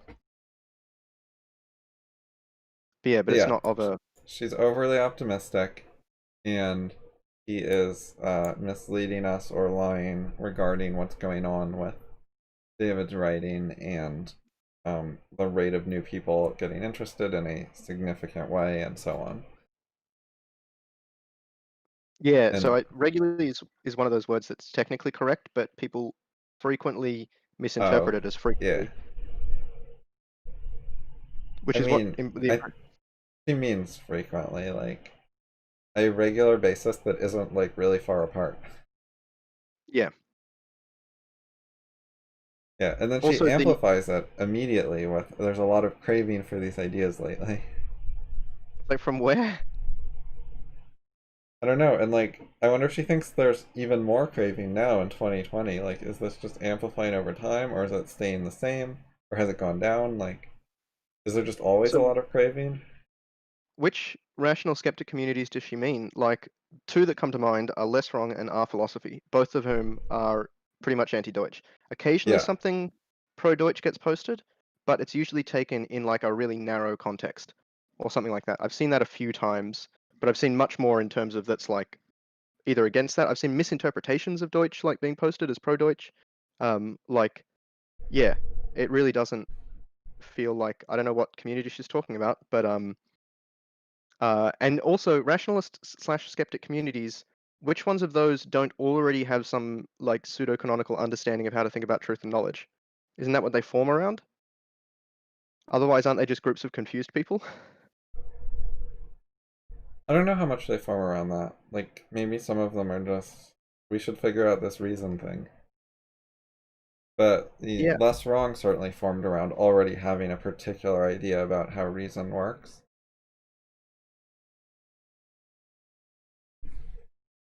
Yeah, so there's a lot of craving, apparently, allegedly. Um, a lot of modern rationalist skeptic communities trying to understand how to think about truth and knowledge. So she's specifically saying there are a lot of different communities, and there aren't that many. And the ones that are trying to think about this are not craving CR. No. A lot of dissatisfaction with traditional academic philosophy. Well, that applies to less wrong, but I don't know what else. Yeah. Um, I mean, none particularly come to mind. Uh, like forums like Facebook and Twitter and whatever else don't really have much of that sort of thing going for them. I'm not really aware of too many others. Like, yeah, what significant communities is she talking about? People who intuitively think objective morality makes sense but don't know how to justify it. There's a bunch of people like this craving CR. Where are they? Who? Like this Yeah, I seems mean, like she has like 5 people who have tweeted her in the last couple months, and she just like picked a few of the things they said and treated it as trends. yeah, I can see like this sort of phrase, like objective morality makes sense, but don't know how to justify it. I think they're far more likely to go read some Ayn Rand than they are to go read, David Deutsch or Karl Popper. It depends on the group because there's a lot of people who are very hostile around. That's inaccessible. But if it's accessible, then they might do that. Yeah, I think that, I mean, I'm not sure what sort of anti-Rand sentiments are on the like right of politics. I know the Yeah, left is I pretty mostly had in anti-Rand, mind the entire left. but there very few of those people I think believe in objective morality. Yeah, Like, on the right, the hostility to some extent it's because she's anti-religious. I can sort of see that. That's one of the common ones. And also she's anti-altruism. She's pro-selfishness. That offends and alienates some people. And then a lot of people on the right don't really get capitalism and don't take it that seriously. Yeah. They just want a mixed economy that's a bit more on the capitalist side than the blue tribe wants. Or I feel like some of them are just there because they like feel disrespected by the left. Like they're trying to take our jobs or whatever else. Like those sort of sentiments that are pretty simplistic. They don't leave anywhere for them to go, sort of thing. Besides the sides that that isn't dissing them. I have some sympathy with the like they took our jobs mentality. Like I don't think those people understand all the issues, but I think they're right that there's a problem there. There's something that's taking their jobs, which I Oh, think is primarily government regulation of business. so I agree that there's something legitimate there, and I think it's like one of the things that convinced me that like of the deficiencies of the left was once I actually like acknowledged that these people have like a right to feel the way that they're thinking or feeling, and even if they are making a mistake in that, like just discrediting or ignoring their problems is one of the worst ways to deal with it, particularly if you're talking about something like governance, where the premise of that is if you were like elected president, you're meant to at least in part look out for everyone or like consider everyone or something like that. I think Yeah, most and people would be a agree with that. leader, so you have to explain what's Yeah, going on to people so they have some idea how their life is okay or what to do. not invalidate their feelings. Yeah, so um yeah, anyway. How to make sense of tyranny and liberalism, and so on. He thinks a lot of people want to understand liberalism, so they're turning to Popper, and they're worried Yeah, about no, tyranny, so they're reading Open Society. Like, I don't think that's a major thing going on. People have a lot of other options there. well, I mean, more relevant now than it was 3 years ago, but like I'm sure there's lots and like many people have an idea of tyranny in like today's political climate. They're not going to this sort of stuff to understand it. In terms of that race, like other books and sources are winning a hell of a lot more than anything relevant here. Yeah, like, even just classical liberalism and like Austrian econ is more mainstream and influential than Popper in regards to these issues, Yep. significantly. Bit of a messy sentence. Yeah, I agree. This one's noticeably long. Cravings for stuff. Lots of these communities. Dissatisfaction. Really? Question mark. People who believe in objective morality. Right, and you skipped the tyranny one, but I just counted that under the objective morality. I thought that was an expansion of like I one thought of it the was a reasons I thought. different group of people. Ah, okay. Yeah, I read it as like a messy list. Like skeptic communities. Well, actually, I guess this is cravings for ideas. Is she saying that a lot of like modern rationalist skeptic communities are trying to one understand, two are dissatisfied. Oh no, because then she says people who are intuitively. Um, Yeah, it's definitely a messy list. But in that context, I'm like, okay, she said four things. I figured it was four. hmm, yeah. So these are a little related, but they didn't seem like close enough to me. Oh, okay. They seem closer when I think about like my own progression of stuff through it. Like in terms of like the concept of objective morality and tyranny was like unresolved uh in my mind for some time. So maybe Okay, that's so why you've I'm reading that. But yeah. yeah, all right. So you've outlined it, and I have. I'm not sure this is true, and it's not good to say you're doing well if you're not. Yeah, this causes a lot of troubles. I've criticized SENS for this. They'll say things like, "We need a budget of $500 million a year," or like just that's killing lots and lots of people if we don't have that. And then they'll do a fundraiser and raise $40,000 and say, "Thanks so much, guys, great job." And it's like, Yeah. what?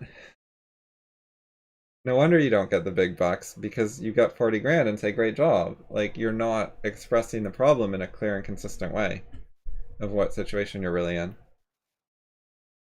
Or not able to persuade people of their view of it if they are sometimes or whatever. Like there's obviously something going wrong there.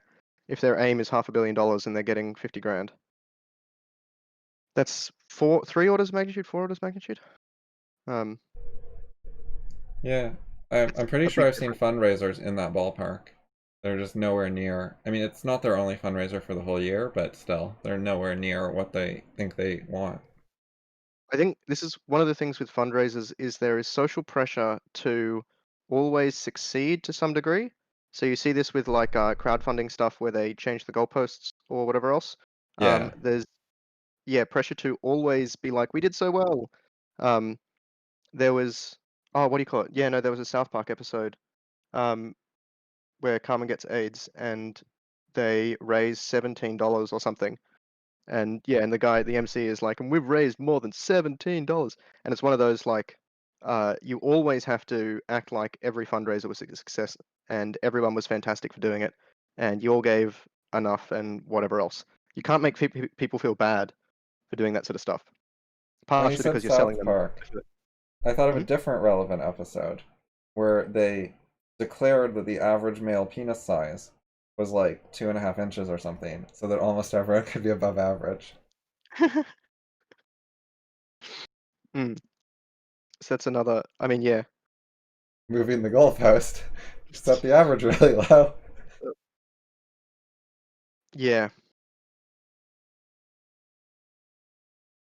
I think yeah, Lily might be moving the goalpost a bit here too. Um, Yeah, she's kind of cheerleading, but in quite vague terms. it sounds successful, even though there's no uh, like a lot of craving for these ideas. Does that mean Yeah, that she's really received a lot of contact? That there's just an objectively decent number of people, like 50 people a day or something? Or is it that, like, relative to previous, it's more? Like, there's, you know, new people from diverse backgrounds regularly. Like, there's no qualifications here about anything, uh, yeah, relevant or particularly interesting or whatever else. Um, yeah, it's and just she just vague statements. continues with very fertile ground. Like that's all. Yeah. It's not saying anything. Also, I don't think there is. She hasn't said why there's very fertile ground. Like It's that's fertile ground because there's so much craving because it's so useful to so many different groups of people. so And lots of fertile people ground. are. And Deutsch made fertile ground by writing things. So fertile ground feels contradictory in the various meanings here. Like ground is fertile because it doesn't have stuff growing and there's potential for it to grow or something like that. It's not fertile ground because we've got a whole bunch of good resources. Like if you already had a massively developed orchard and someone was taking over, you wouldn't say, "Oh, there's lots of fertile ground for the person who's taking over." Like that would give a bit of a false impression because the Yeah. person is like they'd be doing maintenance, not planting new things necessarily. Um, Yes. what would the next generation be doing? And I think it sort of implies that they'd have things to work on. But if we had things to work on, doesn't that mean that there are like A problems and B deficiencies that we have now? Like big problems going into the future, but also problems that we just know about that we need to like write more stuff to fill in these gaps or something like that. Like it's Yeah, I yeah. certainly came up with some problems with CR where there were some gaps that we could work on more, like with critical preferences. But I have not found a lot of craving for those ideas, including among the interested CR people.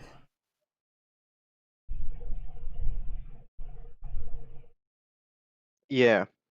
Well, that's another sort of point. If there are people in CR who are trying to come up with new things, how quickly are they adopted or how much interest is there?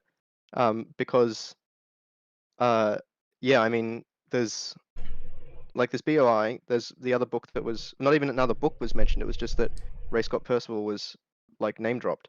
Um, it doesn't really sound like there's that much going on. Um, Yeah, I like do you, okay. Like I got more newsletter replies than I expected. But I wouldn't call it like lots of craving. I'd call it like there's some. It's not dead. That's yeah, one I guess contextual thing is would Lulie count all that stuff as like good or contributing to CR or etc. etc. Not in 2017, I don't think so. Yeah, I mean I don't know. She doesn't. Well, at least as I haven't read things that she's written about it. So in this particular context, so I don't know. But it doesn't feel to me like that would be the case. Okay, so still have to read this part. I'm not sure this is true, and it's not good to say if you're not doing well. Oh yeah. Like it's denying important things and problems. It backs up the optimism, but this doesn't sound very realistic. Yeah, she's just asserting a bunch of stuff. I mean, this isn't pure assertion like she gave examples, except each of the examples is itself an assertion. Without any real details or evidence. Well, she's sort of implying that all of these things are sizable. Like rational skeptic communities trying to Yeah. understand how truth and knowledge work. That like there's a lot of dissatisfaction for traditional academic philosophy, which I don't know what she means by that, but my impression is that that's not the case. Also, Birner argues that CR has been a significant part of traditional academic philosophy and philosophy of sciences over the past like few decades or few generations, I think he says. So Yeah, under no. Birner's thing, that Academia clashes. falling apart could hurt CR. CR does Yeah, have academics writing articles.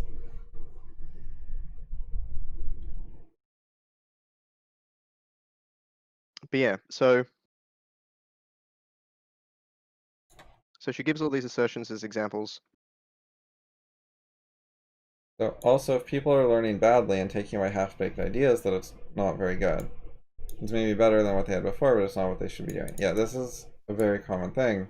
People, quote, are getting interested and then do very little with it. Like, not many of them take it very far. Which is one of the That was things the academic tradition does differently, is you get these professors and stuff who, like, put their career into it and actually, like, try over a period of time, you know. It's not just a casual interest. yeah.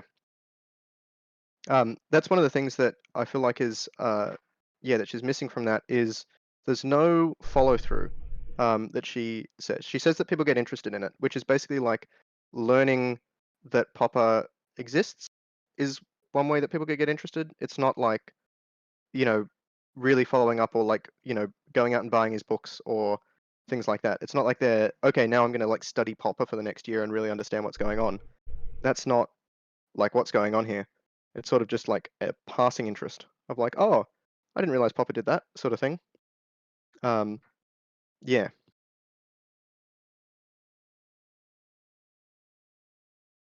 Okay, so getting into the part two stuff. This is the paragraph by paragraph. She reframes the debate to downplay Birner's attack on CR. Maybe she's making a meta joke. Doubtful, but okay, because she immediately appeals to social status. So it's hiding meaning in social pandering. If not, it's somewhat hypocritical. Yeah, I think you can drop the somewhat. It's yep, an unnecessary qualifier. Does use it as an excuse not to address the point. Yeah, right. She didn't actually make a point here. She just said this guy might agree with me. It's ridiculous. which is ironically like a weaker argument than if she mentioned the book, which would be like if RSP wrote a book about it, that's like a relevant thing to say there. Um, it's not like it's not nearly as arbitrary, uh, but she doesn't even mention the book he wrote, sort of thing. Um, yeah,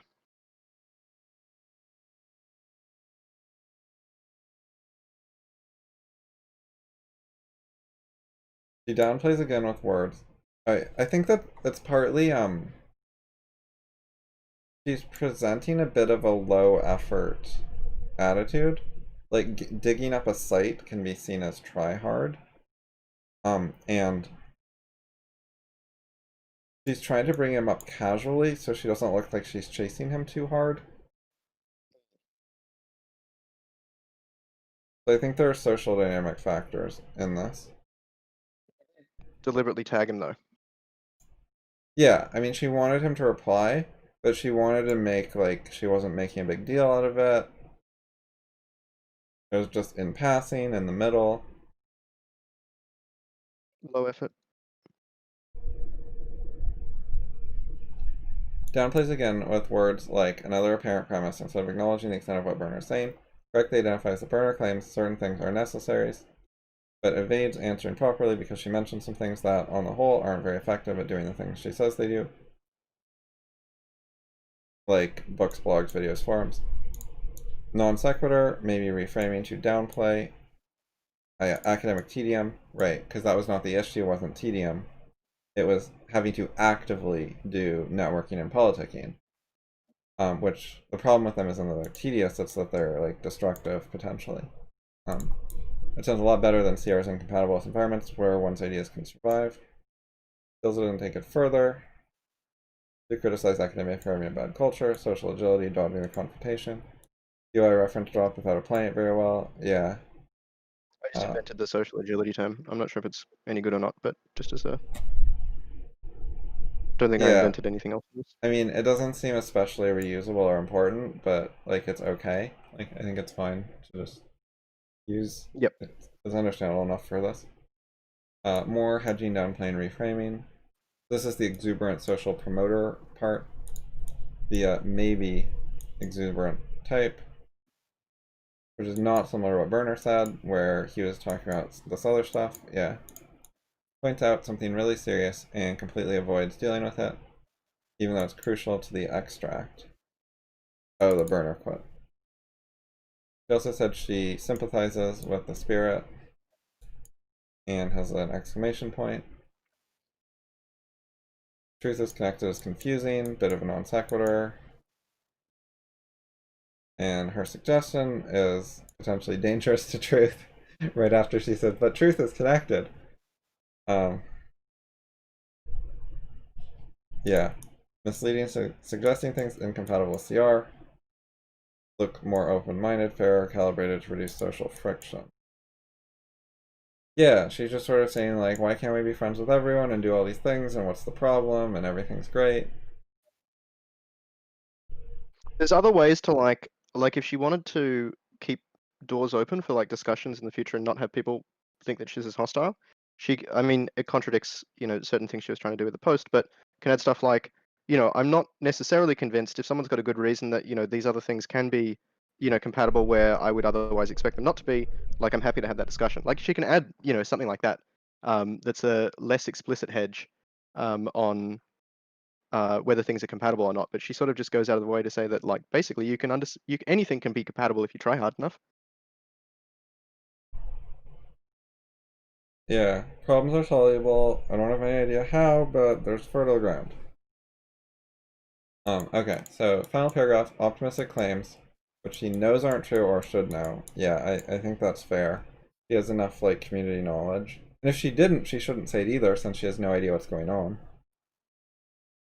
Including DD actively writing, yeah. Claim everything is peachy, lots of good things happening. Dissatisfaction. Contrary to Birner, avoids addressing the conflict. Finishes with general optimism, not well supported. Directly conflicts with Birner. Yeah, when you write support in general, you might want to think about what it's an approximation for, and whether you have some sort of more critical rationalist argument that you could substitute in its place. So I did actually like note it. I might have been a different time I said supported or was going to, and then I changed it. But I have like been noted, like when I say stuff like that, that's a bit of an approximation. I do, yeah, I've been noticing it, sort of thing, particularly since the yes/no sessions. But yeah, I don't know, like, finishes with general optimism that is like has no basis in what she said is maybe a better way to put it. But even if I said like has little basis, that sort of feels She hasn't given pretty adequate explanations. She hasn't Yeah. dealt with like the default library of criticism that we might have in mind. She hasn't dealt with Yep. that adequately. She hasn't even So really like gotten started. well supported, adequately explained would be a better like a substitution of that phrase. Yeah. So she made some concessions, which makes it more socially okay. Something like that.